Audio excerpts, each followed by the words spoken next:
Greetings. Today, I'm going to be talking to you guys about some bones I had to pick with God and how I feel like He responded. Not answered, but responded to my queries. So, I'm going to heavily depend on an outline that I'm going to look at right now. Check. Okay, my first bone. I felt like you created this beautiful world, took these two people, put them in a garden, and then you said you can eat of everything, but you can't eat of that tree. If you eat of that tree, then you will surely die. They ate of the tree. They didn't die immediately, but they surely died. Now we're forever cursed because of them. Now, I had a question for him, God being him.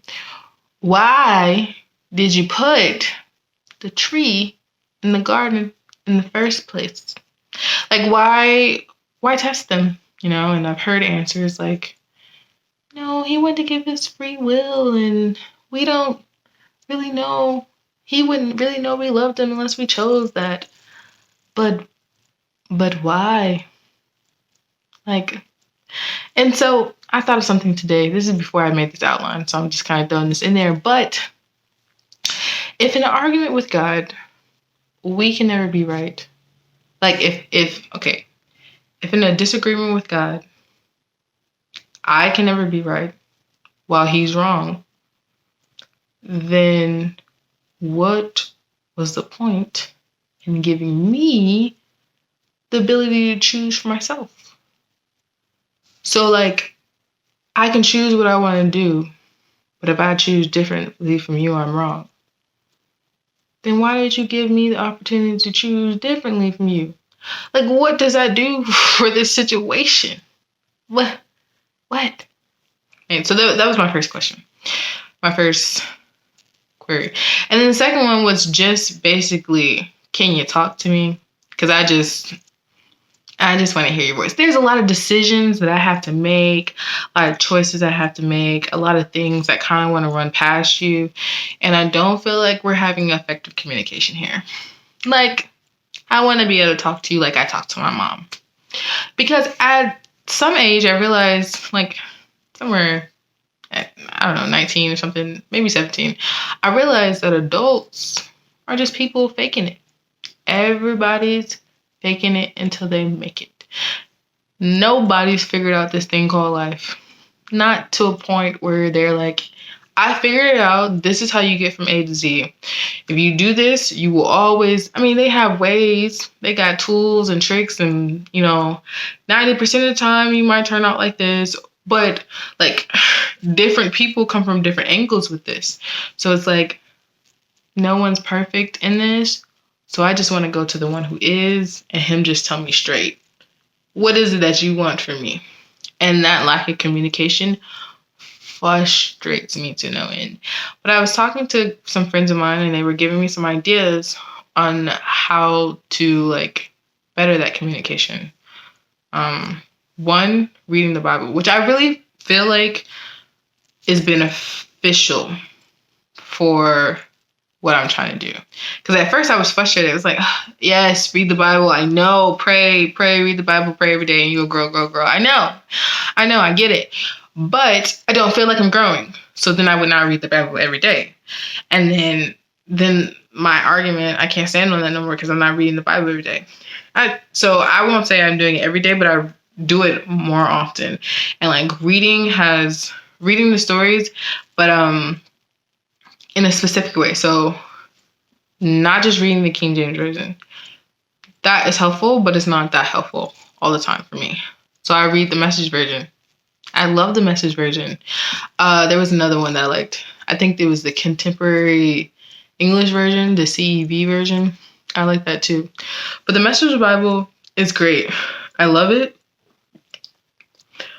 Because it starts to feel more like the Bible is speaking to me.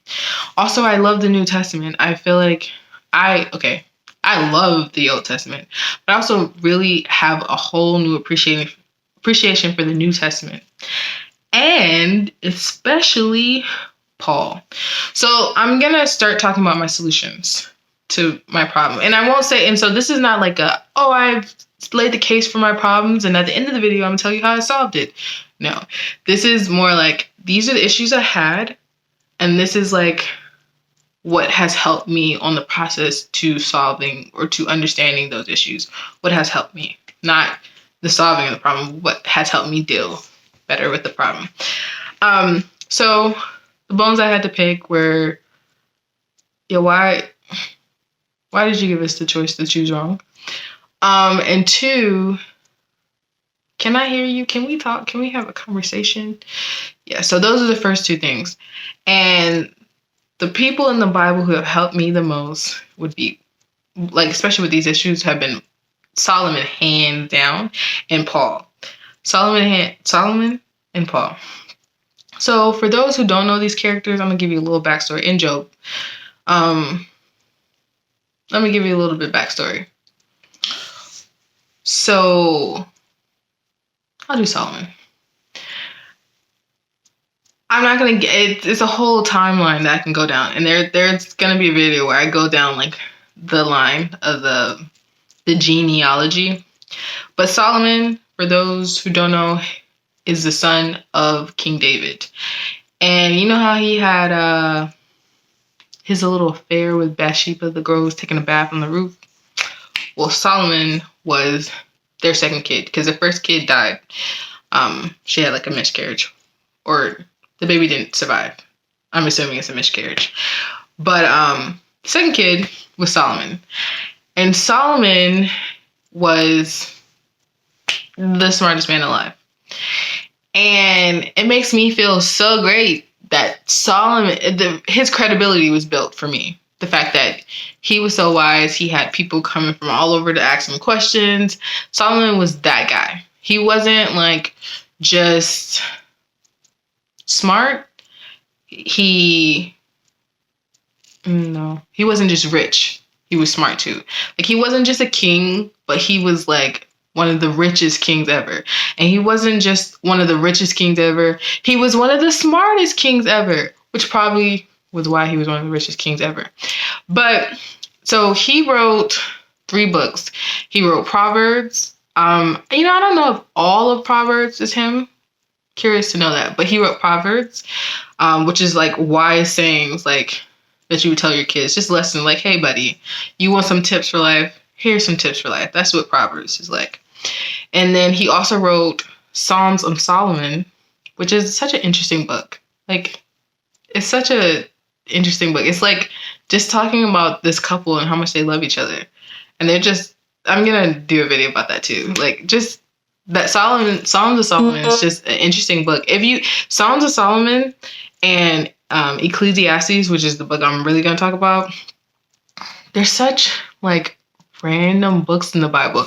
Like, if you're reading from Genesis and then you get to Ecclesiastes, like the tone of the story has like completely changed. It's just a different tone. And then Songs of Solomon's like this whimsical, I love him. He's my love, my forever love. I love her. She's my love, my forever love. That's what the whole book is pretty much. I just love him. It just pretty much just shows like Songs of Solomon. Like, it just shows like what being in love probably is. Like, how addicting, how consuming, how exciting, like, love is. That's Songs of Solomon. God wanted to show us that. I love how these 2 books made it in there, because it makes you wonder, like, why are they in there? What were they for? Like, what are you trying to say? But Ecclesiastes, when I first read the book, I was 22, and I was like, wow. Because in Ecclesiastes, he is questioning life in the way that I question life. And it's like, someone thinks like me, and it's in the Bible? What? It's brilliant. He's just like, basically like, first, I was living wise, did what I had to do. Then I want to see what it'd be like to live foolishly. And foolishly, in the way he was saying it, it's not exactly like foolishly as in just an idiot, but just someone who didn't follow the same moral code that he had decided to live his life by beforehand. So he decided to just let loose and live his life. And I feel like that's when he had all the concubines and all the wives. That's when he added that portion to his life. I'm going to just assume. So, like, he did that. He lived his life like that. And then he was like, I realized, there's merit to it. I feel like I see why people do it, but no, that's not the way to live life, ultimately. And then he got basically to the point. He was like, look, this life that we live here is random. It's not fair. And it's ultimately just meaningless. Like, all the effort we put in, it's just meaningless. What is the line? He said, there's nothing new under the sun. You can't do nothing new that hasn't been done before. Like, so at the end of the day, what I have learned from all that I've done is fear God and basically give glory to him. Eat, drink, be merry. Don't take life too seriously. Love your partner and serve God. That was what he was like, look, I've tried it all. And this is the wisest guy ever who's like done, he's established, like, to me, like a great kingdom, but he also lived the wild life and like got to say what he learned from both of them. And he's like, this is what I feel like you should do. Just serve God. Serve God. Don't take life too seriously. Be merry, drink, dance. There's a time for everything under the sun. And definitely be important. He said, like, treat your partner right. I love that. So yeah, Solomon, he makes me feel better in this process, in this journey, because it's like there's someone who questions reality and who questions the purpose and the meaning of life like I do. So it gave me peace that I'm not alone in this world of Christianity. Like, no one's quite like, I felt like we don't talk about, like, or no one's questioning, like, but why? Like, I told you, like, my questions, like, no one's asking, but why? Like, I was. So the fact that he did something like that, appreciate Solomon. Love him. David and Solomon in the Old Testament, those are my boys. I love David and Solomon. Love David and Solomon. Job. Why I appreciate Job? I appreciate Job, the book of Job, because it shows a book of struggle. He had a great life. He was living life according to God's rules, his morals, and then he became basically a test dummy for, like, someone who is sold out for God. Like, Satan was like, but would your boy really still love you if you didn't have that protecting hedge around him? Take it off. Let's see what he does. And God did.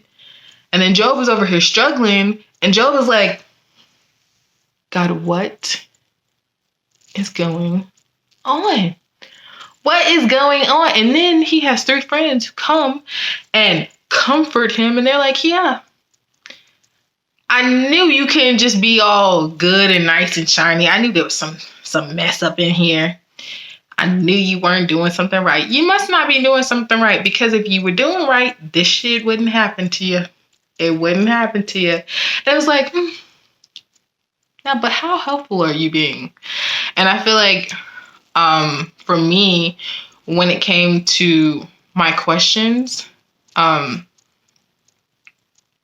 was afraid to tell, like I go to a Bible study and I was afraid to, like, share my thoughts, like, to the extent that I really have them, because I felt like maybe people would just feel like kind of responding like those, like Job's friends. I feel like Job's friends epitomizes how sometimes people in the Christian church respond to us questioning God, like really asking for God. And Job's questioning of God was a vulnerable moment for him. He wasn't questioning him from, like, a place of, like, I know it all and you're wrong. It was more like, God, I don't understand. I didn't do anything wrong, but I like, what is happening?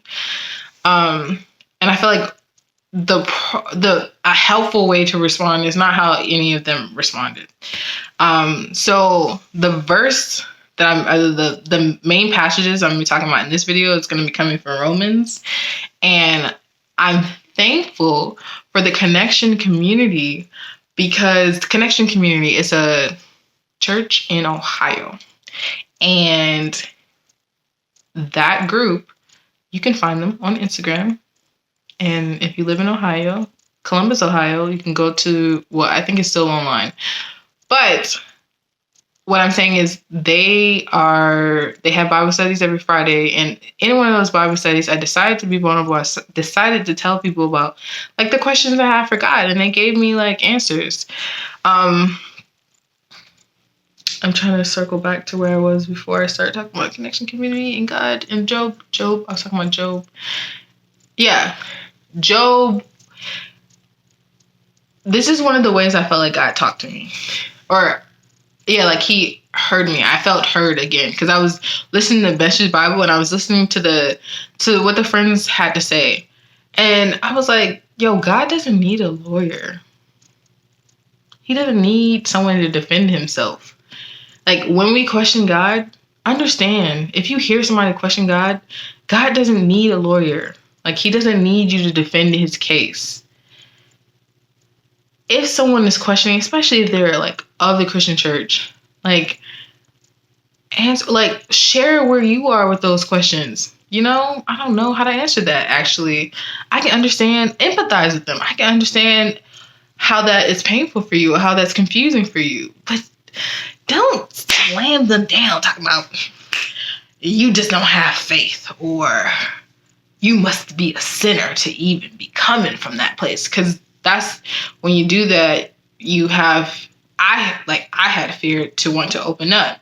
And if I have those fears, then I'm just dealing with these questions and this concern in my mind by myself, instead of doing it in group, which I feel like I said in one of my other videos, like, life is not meant to be done by itself, especially not the Christian walk. I don't feel like it's supposed to be done by ourselves. But if we feel like if we share our thoughts, we'll be slammed down or judged because of our questions, then this won't be an effective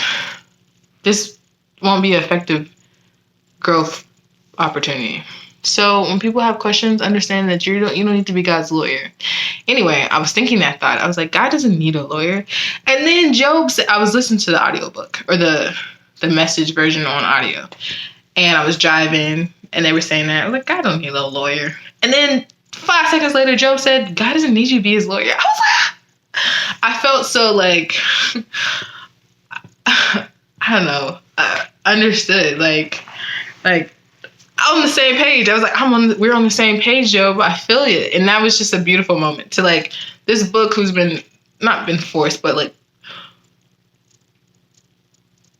propagated in my life a lot. I actually can identify it. I felt like, wow, I can identify with the book. It was great. So to some of the other questions I had, the one lady in Connection community told me to read Romans 7. Now, she told me to read this specifically because what I had said that night was, so I laid the argument like, God put the tree in the garden, they sinned, blah, blah, blah. But now I'm in the world years and years and years upon years later after they sinned. And now I can't do anything but sin. Like, I can't, like, I have sin in me. And it's just annoying because it's like, I feel like as much as I want to be right and do the right thing, I just will ultimately end up failing. And it's like, why did you put me in a situation? You created me. You created me. You created my personality, someone who wants to be this perfectionist person. Like, why did you create in me the desire to be perfect if, in fact, I could never be perfect? Like, why? What for? Please tell me. And that's pretty much, and it was like, I feel like I'm just ultimately going to keep failing in this Christian walk. Like, how? Why? So she told me to read Romans 7. Guys, it was great. So first he starts talking about read the first part of Romans 7. I don't want to describe it right now. But when he gets to the point that I'm really trying to make, he said, he was talking about the law code. He was talking about the law. So, and I really want to know, I need to know, like, what is he meaning when he talks about the law code? Is he talking, if you are watching this video and you've done study on Romans, in chapter 7, when he's talking about the law code, is he talking about the 10 Commandments? Or is he talking about, like, 10 Commandments plus any principles that have been identified as law in the Jewish community at this time? Like, for like Leviticus, is he talking about those laws? What exactly is the law code?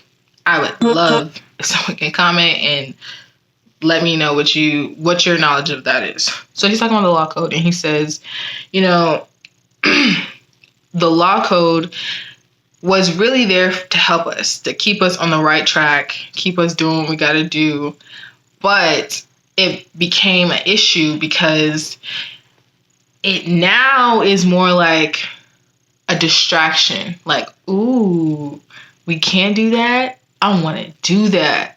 So instead of it being like helping you, keeping you on the right track, it's becoming a distraction. It's like anything it says to do, you're like, oh, I want to do the opposite because what's over there? Like what's on the green side of the fence? So, like, y'all know the metaphor. Anyway, that. So, and for me, I feel like it's become a distraction in that he might have also said in there, it's also like, so you got people who, like, when you tell them not to do it, they want to do it. But then you have people who also, like, you tell them this is what they have to do. Now they're just hitting the points. Like, they're just trying to hit the points, but they don't feel it in their heart. Or they just become so consumed with trying to meet the points that they're missing the point of the law. I don't know if you guys ever played the Wii game, but like if you're doing like Just Dance, some people can just like flip their wrists, hit all the little points, but they're not dancing. They're not having the Michael Jackson experience, but they're getting them points, but they're missing the point of the game. Like, it's to experience like Michael Jackson's dancing. And that's kind of what hitting the law code is to me, without actually like feeling the love of Jesus in your heart or understanding why those laws are in place. So then he's like, I can already hear your next question. Does that mean I can't even trust what is good? That is the law. Is good just as dangerous as evil? No, again, sin simply did what sin is so famous for doing, using the good as a cover to tempt me to do what would finally destroy me by hiding within God's good commandment. Sin did far more mischief than it could ever have accomplished on its own. So like by sin hiding in the commandments, it's been worse than if it just was sin itself. And I can anticipate the response that is coming. I know that all God's commandments are spiritual, but I'm not. Isn't this your experience? Yes. This is Paul talking. Yes, full of myself, after all. I've spent a long time in sin's prison. What I don't understand about myself is that I decide one way, but then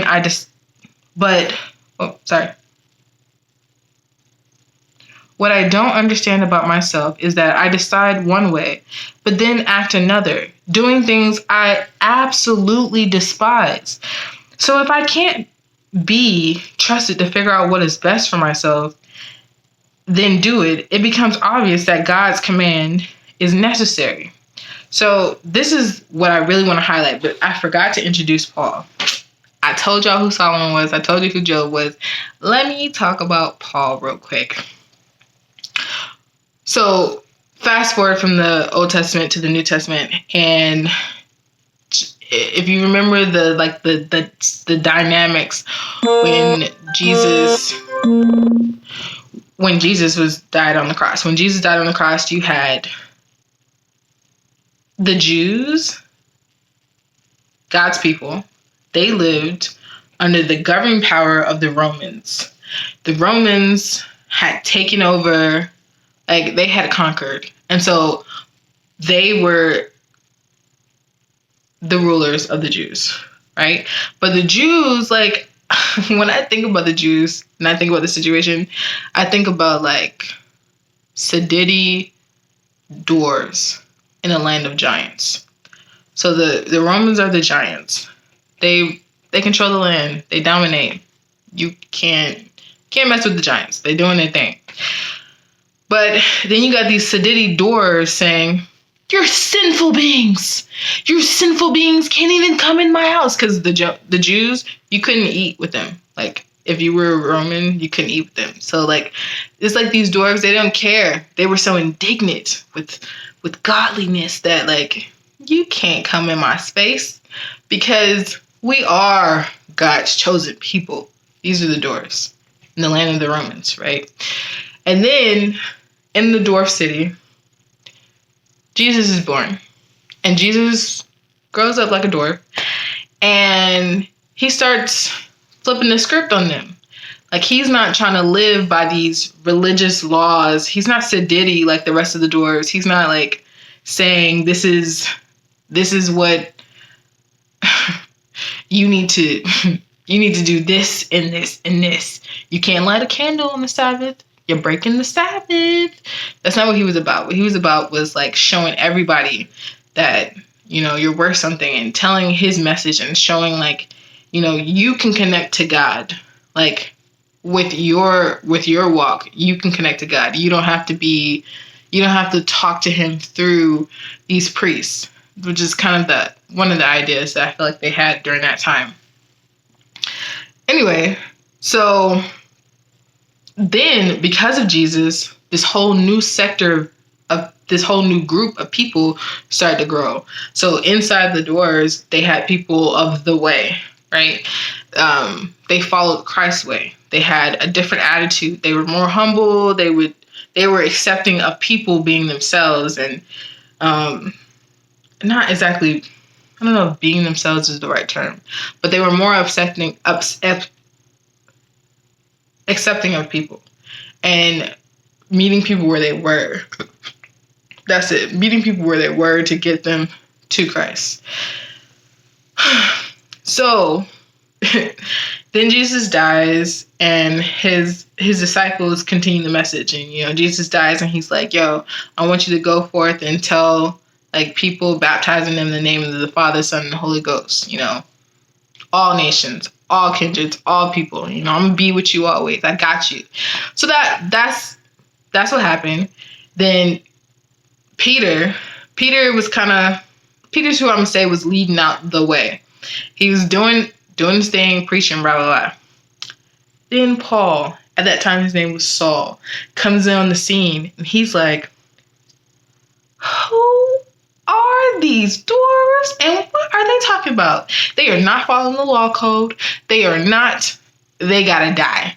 Because Saul at this time was, I feel like Saul's personality, he was a type A personality. Like, this is what it is. You're doing wrong. You must die. You're encouraging people to do wrong and in major ways. Like, people are flocking to them. They started living outside the city.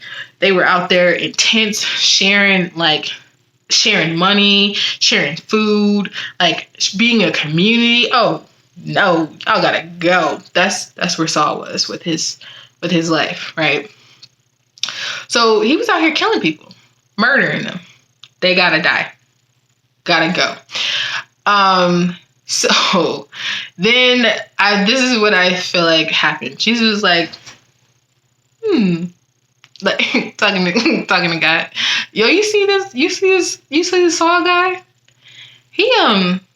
He's a serious guy out there. Now, if we get him on our team, what can he do? Yep, let's switch his jersey up real quick." So then they just blind him. On he was going to Damascus. He was going there because he had a warrant, basically, like, to start taking out more people in that area in Damascus. So he goes to Damascus with his boys. He's rolling up, and on his way into the city, God strikes him and he's blind. And so, he's disoriented, because he's blind now. And then in a vision, or like while in that blinding moment, he says, look, I need you to stop messing with my people. I need you to stop. They're doing what I want you to do. They're doing what I want them to do. And I want you to join my team. In fact, I'm going to have this guy come and meet you. When you meet him, you're going to work with him. You're going to switch this up. I need you to change this attitude, right? So this happens. His boys are kind of around him. They didn't hear what he heard, but that's what happened to Saul. All right, so he goes into the town all humble, like this like what would I say? This beast of a man is like humble, right? He comes into town, and then the guy who's supposed to heal him, I'm sure was scared of him because he's like, he wants who? Saul? You mean Saul of Tarsus? You mean the guy who kills Christians? You want me to go do what? Go pray with him? Why? Why, God? Why you be asking me just what I want to do? Like, I don't want to die. Anyway, he follows God's directions, goes and heals him. Saul is convinced. That whole ordeal convinced him. Now he's on the team. So much so that, like, I ran into Peter sometime. He was correcting Peter. Because Peter, although, like, so Peter, like I said, was Peter was a Jew, too. So he's one of the doors. So now that, like, in this time, like, Jesus didn't just want the Jews or the doors to, like, be converted. He wanted the giants and whatever other creatures you want to put in. He wanted all the Gentiles to be saved. And Gentiles meaning not Jews, like people who are not Jews. So, like, Peter one time was, like, acting phony. He was, like, preaching to people, like, and I told you they didn't eat with people who weren't Jewish, but, like, he was preaching to them, but then when other Jewish leaders, spiritual leaders came around, he kind of tried to, like, not eat with them or, like, separate himself in some way. And Paul, this is his name now because he's not Saul anymore, called him out. He was like, hold up. If you're going to do God's will, if you're going to say you want outcomers or outcasts or the I don't know the word, but the Gentiles to be saved too, you need to be on the up and up all the time. Don't be switching up. So Paul really became a disciple for God. Like, he wrote a lot of books I feel like he wrote like half of the New Testament. Like, so Paul became a serious fighter for God. So now that you know who Paul is, now he's talking about the law code, right? And I feel like Paul was also, in my mind, I could see him being like a prideful guy. Like, he was so prideful that he didn't take what these Jews or these Christians had to say. Like, he thought they were wrong. Not just that they were wrong, but they had to die because they didn't agree with him. Like, that's the next level of pride. Like, not that you don't like them because they disagree with you. Like, the Pharisees didn't like them. I mean, I guess they kind of did kill Jesus too. But the Pharisees didn't like the Christians. But he was like, yeah, I don't like you and you gonna die because you disagree with me. Anyway, so then this is what he's saying. I know I could be full of myself. After all, I spent a long time in sin's prison, the time when he was Saul. What I don't understand about myself is that I decide one way, but then I act another, doing things I absolutely despise. So if I can't be trusted to figure out what is best for myself and then do it, it becomes obvious that God's command is necessary. So to go back to like one of the struggles I had with God, it was just like, yeah, like, you got me here and I'm just fail because I just can't do right. Like, I can't consistently do right, and I want to be able to consistently do right. Like, and I hate this. I hate that sometimes I'm just wrong. I can't like live right. So this is where it started speaking to me, because it was more like, not just I hate that I can't do right, but why do you have me set up to do wrong, like by the environment you put me in, I'm set up to do wrong, but then I'm still judged by those actions. Like, how? Like, how is that fair? That's where I was like at. But this is the thing he says next. He said, but I need something more. So like he said, I want to do right, but I do wrong.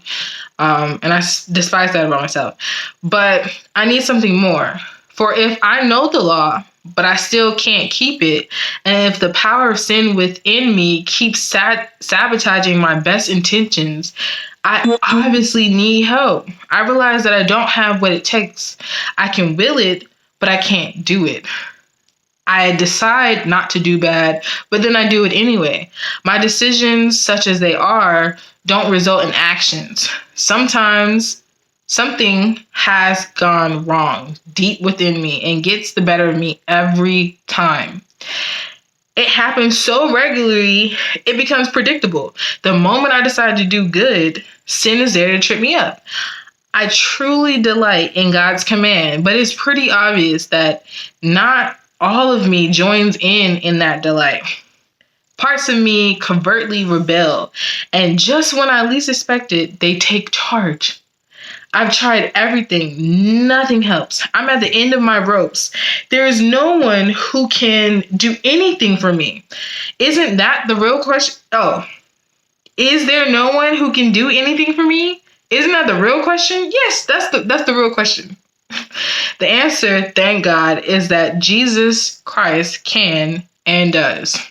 He acted to set right in this life contradictions where I want to serve God with all of my heart and my mind, but I am pulled by my influence of sin to do something totally different. Again, this is Romans 7. That was Romans 7:17 to the end of chapter 7. So 17 through 25. And this is the Message version. So he's like, look, I want to do right, but I don't do right. And it's beyond me at this point. So then now we're going to Romans 8. And it was like the subtitle of this chapter, it says, the solution is life on God's terms. So with the arrival of Jesus Christ, the Messiah, that fatal dilemma is resolved. Okay, Jesus here is resolved. How? Those who enter into Christ being here for us no longer have to live under a continuously low-lying black cloud. Cool. The new power is in operation. All right. The spirit of life in Christ, like a strong wind, has magnificently cleared the air, freeing you from a fated lifetime of brutal tyranny at the hands of sin and death. All right, God. God went for the jugular when he sent his son, his own son. He didn't deal with the problem as something remote or unimportant. In his son, Jesus, he personally took on the human condition, entered the disordered mess of struggling humanity in order to set right once and for all the law code, weakened as it always was by fraction human nature. Weakened as it always, fraction human nature, it could never have done that. So Jesus is here to set things right, and I'm like, how? Okay, how did he set it right? All right. So obviously he died on the cross. Yeah. But how does that set things right? That was my question. So the law always ended up being used as the band-aid on sin instead of deep healing of it. And now what the law code asks, but we couldn't deliver, is accomplished as we, instead of, this is the point. And now what the law code asks for, our obedience, but we couldn't deliver because of sin, is accomplished as we, instead of redoubling our own efforts, simply embrace what the Spirit is doing in us. Okay, so the Spirit of God is doing something in us. Those who think they can do it on their own end up obsessed with measuring their own moral muscle, but never get around to exercising it in real life. Those who trust God's action in them find that God's spirit in them is living and breathing. Obsession with self in these matters is a dead end. Attention to God leads us out into the open, into a spacious, free life. Focusing on the self is the opposite of focusing on God. Anyone completely absorbed in self ignores God, ends up thinking more about self than God. That person ignores who God is and what he is doing. And God isn't pleased at being ignored. So I was like, damn. Okay. So you don't want me to keep trying to do what's right? Like, that's not what you just want me to trust you to work in me. That could be fair, right? Like, that could be fair. Like, I'm in this world, my ancestors sinned, I got sin in me.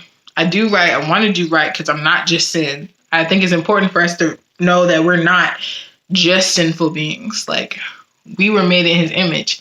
But I still end up doing the wrong thing sometimes, not following the law code perfectly. But you're not going to condemn me based off that. Like, you're going to work inside of me to make me what you want me to be. Okay. Like, I can deal with that. Because I feel like you're the only one who could. Like, I don't feel like I can do it. So thanks. Thank you. Like, literally, that was like, it was like a weight off my chest. It's like, I don't have to do this. I kind of felt like I was the one who was supposed to live. Like, I was supposed to fix myself. Like, you told me what you wanted me to do. I read your Bible every day, and then I fix myself based off what I read. And it was like, no, just read the Bible, but I'm going to fix you. I'm going to do it. So I was like, okay, I'm going to keep going. But if God has taken up residence in your life, you can hardly be thinking of yourself more than of him. Anyone, of course, who has not welcomed this invisible but clearly present God, the Spirit of Christ, won't know what we're talking about. But for you who welcome him in, but you who welcome him in whom he dwells, even though you experience all the limitations of sin, you yourself experience life on God's terms. It stands to reason, doesn't it, that if you are alive and present, if the alive and a present God who raised Jesus from the dead moves into your life, he'll do the same thing that he did in Jesus and bringing you alive in himself. He's like, look, I did Jesus. That's my byproduct. That success is because of me. If I can do that in him, I can do it in you. When God lives and breathes in you, and he does as surely as he did in Jesus.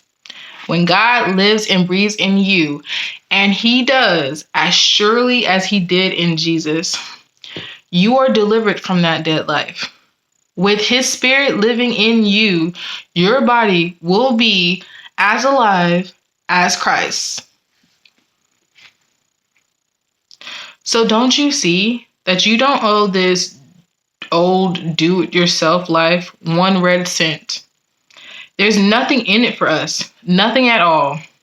The best thing to do is give it a decent burial and get on with your life. God's spirit beckons. There are things to do and places to go. So, like, I feel like millennials in our time period, like, this is the hustle phase in life. Like, this is a hustle phase for us. We're all like, yo, we're not living until we're like 45, 55, and we're going to put all this work, and then we're going to retire life. We're like, no, we're not going to wait until then to retire. We're going to put all our work in now, hustle hard. Like, there's all these different ways of making money. And constantly people bombarding you like, hey, he made 6 figures in 6 weeks doing this. In 6 days, he made $6,000 doing this. Come join us. Come join us. All these different ways of people saying like, hey, you can make money this way. Hey, you can do this. Hey, you can do that. Hey, you can do this. To me, it's overwhelming. But like, for all those who are putting in work, I know my nurses putting in work, these teachers putting in work, all these entrepreneurs putting in work, understand that you do not have to do this life by yourself. You're not doing it by yourself. God, when you allow him, is working in you. Now, what comes out may not look like exactly what you hoped, but when you invest in God and your time, he will work it out with you. It said, when God lives and breathes in you, and he does, as surely as he did in Jesus, you were delivered from that dead life. So know that. Yeah.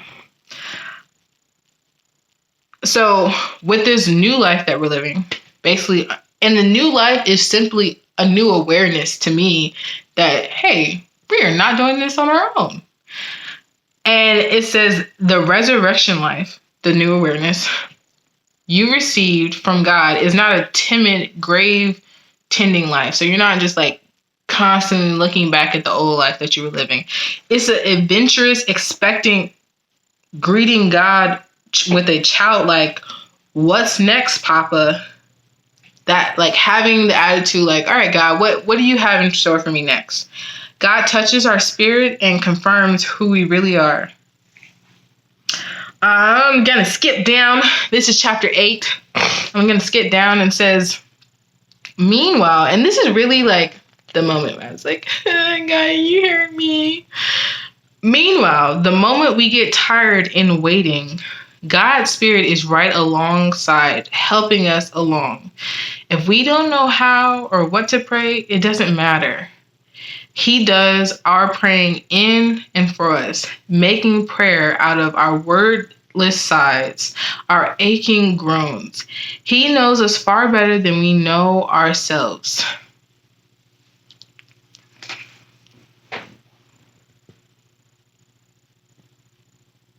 And he knows our pregnant condition and keeps present.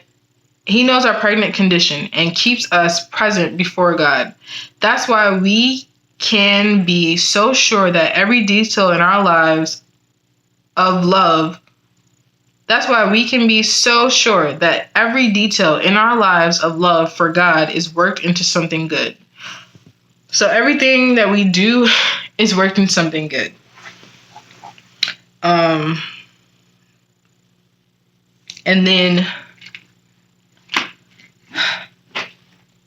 And then actually I'm gonna pause this so I can grab my other Bible.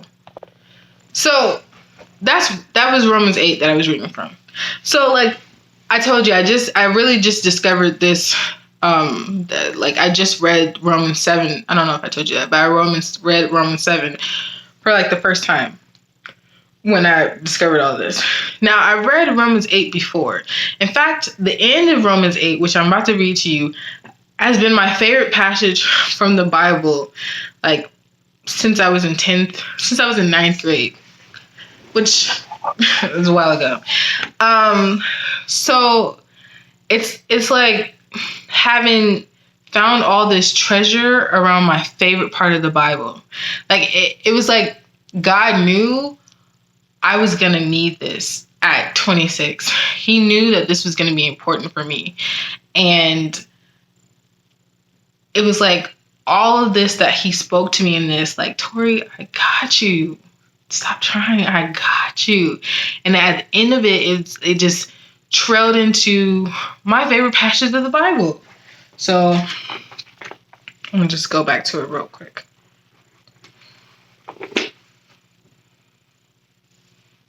No, that's not it.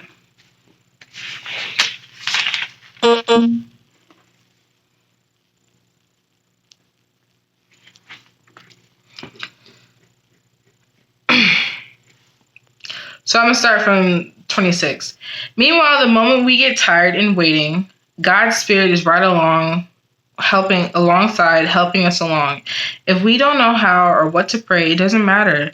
He does our praying in and for us, making prayer out of our wordless sighs and aching groans. He knows us far better than we know ourselves, knows our pregnant condition, keeps us present before God. That's why we can be so sure that every detail in our lives of love for God is working something good. God knew what he was doing from the very beginning. He decided from the outset to shape the lives of those who love him along the same lines as the life of his son. The son stands first in the line of humanity. The son stands first in the line of humanity he restored. We see the original and intended shape of our lives there in him. After God made that decision of what his children would be like, he followed it up by calling people by name. He called them by name. He set them on a solid basis with himself. And then, after getting them established, he stayed with them to the end, gloriously completing what work he had begun. So what do you think? With God on our side like this, how can we lose? If God didn't hesitate to put everything on the line for us, embracing our condition and exposing himself to the worst by sending his own son, is there anything else he wouldn't do gladly and freely for us? And who would dare tangle with God by messing with one of his chosen? Who would dare even point a finger? The one who died for us was raised to life for us in the presence of God at the very moment, sticking up for us. Do you think anyone is going to be able to drive a wedge between us and Christ's love for us? There is no way, right? So I'm gonna pause there. I'm gonna switch over to so I learned it in the King James version, and it's just poetic to me. And I am going Romans 7, 8. This is 8. Romans 8. So he was basically like, who's going to try God about this? Do you think there's anyone who could separate his love from us? And then it says, who shall separate his love from us? Shall tribulation or distress or peril or persecution or famine or nakedness or the sword? As it is written, for your sake we're killed all the day long. We're slaughtered. We are accounted as sheep for the slaughter. So in this version it says, they kill us in cold blood because they hate you. And we're sitting ducks and they pick us off one by one. Yet none of that phases us because Jesus loves us. Yet in all things, we are more than conquerors. So all the stuff that we go through when we're sitting ducks or sitting there as sheep for the slaughter, we're more than conquerors through him who loved us. For I am persuaded that neither death, nor life, nor things present, nor things to come, nor height, nor depth, nor any other creature shall be able to separate us from the love of God, which is in Christ Jesus, our Lord. That was a pregnant pause. Learned that from the theology majors at Oakwood. I love that verse because it reached outside of our environment. There's nothing in our environment, but not even the angels, the principality, nothing in this world, nothing out of this world, nothing outside or around this world can separate God's love from us, including us. That means our sin can't separate us from his, what I do wrong doesn't separate him from me. And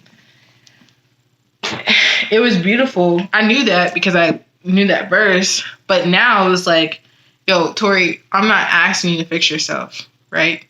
And just a reminder, there was nothing that could ever separate us in the first place. It was beautiful. It was beautiful. And then in chapter 9, I was reading also, and it says, well, okay, that was one thing, one lesson. But it also said to me, like, this was kind of my questioning to God. This is my questioning phase. Like, I feel like Job still got the answer that I'm about to tell you. Like, when he was questioning God, like, yo, what is it? Like, what's going on? I've been your boy. I've done what you asked. Why is this happening to me? Did I send it? Like, what is going on? He got kind of a similar response. I was reading chapter 9 and of Romans, and this is the thought I was having. It was like, so this is Paul in verse 18 and says, sorry, I'm reading. Yeah, it says, are you going to object? So how can you blame us for anything since he's there in charge of everything? If the big decisions are already made, what can we say to it? So that's kind of like what I was saying before, like how I felt. It was like, God, like, if the big decisions are made, like if you already kind of set this situation up, like what can we do? Like what are you expecting from us? And it said, and so this is Paul, who in the world do you think you are to second guess God? Do you think for one moment suppose any of us knows enough to call God into question? Clay doesn't talk back to figures that mold, saying, why did you shape me like this? Isn't it obvious that a potter has a perfect right to shape one lump of clay into a vase holding flowers and another into a pot for cooking beans? If God needs one of pottery, especially designed to show his angry displeasure, and another style to carefully craft to show his glorious goodness, isn't that all right? Either or both happens to Jews, but it all happens to other people. So, to me, that was the type of answer that I really wanted to hear to my question. Like, who are you to question God? I'm like, your creation. You put me here. I didn't ask to be born. I am someone who's been born, who didn't ask to be born, who's questioning, why was I born? What's going on? But it was just helpful to read in the Bible that, like, again, you are not alone in this. Like, you're not the only one who had these questions. And like I said, although Paul's answer, like, who are you to question God? It's not exactly it doesn't answer my question, but it's comforting to know that it felt like in that moment, that was God speaking to me. Like, he was like, who are you to question me? And I was like, oh, I heard you. Cool. Because I've been wondering when you would start talking to me. So I started to feel like in that moment when I read that verse, right after reading Romans 7 and 9, or 8 and 9, 7 and 8, I realized, God, you are hearing me. You do understand where I'm coming from in this journey of trying to figure you out. Like, you're not ignoring me, which is how I felt. Ignored. Although I feel like he takes care of me. I feel like he definitely takes care of me, and I live a very blessed life. It was like, what are you talking to me though? Like you buy me presents, but like, are you that person who buys me presents but never talks to me? Like, are you that absentee dad? Like, I know you're there, you're not gonna let me die, but like, are you here to like commune with me? And in that moment, I felt like, oh, okay, I guess you heard me. And I definitely feel like I still have room to go. There's still questions I have, still like explanations I want to know. But for me, it was like, okay. Like someone who's like showing out, and then the dad finally shows him attention. It's like, oh, okay, paying attention to me now. Thanks. And then also like just the reminder, like in chapter 7, I don't expect you to fix yourself. In chapter 8, can't do anything to separate me from your love. In chapter 9, but don't question me. Because I created you. Don't question me. Was there something in chapter 10 that I want to highlight?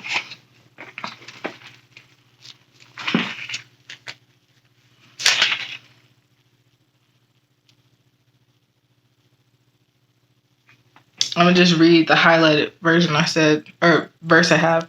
The earlier revelation was intended simply to get us ready for the Messiah, who then puts everything right for those who trust him. Moses wrote that anyone who insists on the law code to live right before God soon discovers it's not easy. Every detail of life is regulated by fine print, but trusting God to shape the right living in us is a different story. No precarious climb up to heaven to recruit the Messiah. No dangerous descent to hell to rescue the Messiah. So what exactly is Moses saying? The word says, the word that saves is right here, as near as the tongue in your mouth, as close as the heart in your chest. It's the word of faith that welcomes God to go to work and set things right for us. This is the core of our preaching. Say the welcoming word to God. So this is what I say to you. So like, when it comes down to it, just welcome him in your life. This is what it says to say. Jesus is my master. Embracing body and soul, God's work of doing in us what he did in rising Jesus from the dead. That's it. You're not doing anything. You're simply calling out to God, trusting him to do it for you. That's salvation. With your whole being, embrace God setting things right, and then you say it right out loud. Say this out loud. God has set everything right between him and me. The scripture reassures us no one who trusts God like this, heart and soul, will ever regret it. It's exactly the same no matter what a person's religious background may be. The same God for all of us, acting the same incredibly generous way to everyone who calls out for help. Everyone who calls help God gets help. But how can people, everyone who needs help, if you call out to God, he's got you. If you say, God, if you remind yourself, God has set everything right between you and him. If you say, help me, he's there. But for everyone else, how can people call for help if they don't know who to trust? So I feel like Christians who already are accustomed to the Bible and reading, sure, we now know, or we know if we read this, we can call out to him. But for those who don't, the other millennials, and I think about this, other millennials who are struggling and they don't have I wonder, what in this storm of life, because that's what life has been, a storm, what is your solid ground? What is your anchor? And for those who are not Christians, I don't know what it is. And I wonder, how they get through this time period. And so when they are going through the same things we go through, but they don't know who to trust or who to call on, it says, how can they know who to trust if they haven't heard of the one who can be trusted? And how can they hear if nobody tells them? And how is anyone going to tell them unless someone is sent to do it? So what I'm going to end this by saying is, he told us, we read this, he's here for us. He got us. There's nothing that separates his love. You don't have to fix yourself. If you call out for help, he's got you. But for those who we see are struggling, who don't have that, don't have the knowledge of what God can do, it's who's helping them? Or who's reminding them? So my charge to you in this is share your testimony. I said in the older video, my best friend Like, she shared her testimony with me, and that helped me want to keep pushing forward. So share your testimony because it inspires others. And when you share your testimony, it inspires, it inspires the next person, and that can inspire the next person. Like, my other best friend, like, she started her YouTube channel. She's talking to the little people, like, giving them stories. And also, obviously, that's going to, like, be passed on to older adults. Like, when we share our testimony, we inspire others. As you let your light shine, you unconsciously give permission for others to do the same. So shine your lights. Shine your lights. That's all. Thank you all for joining me.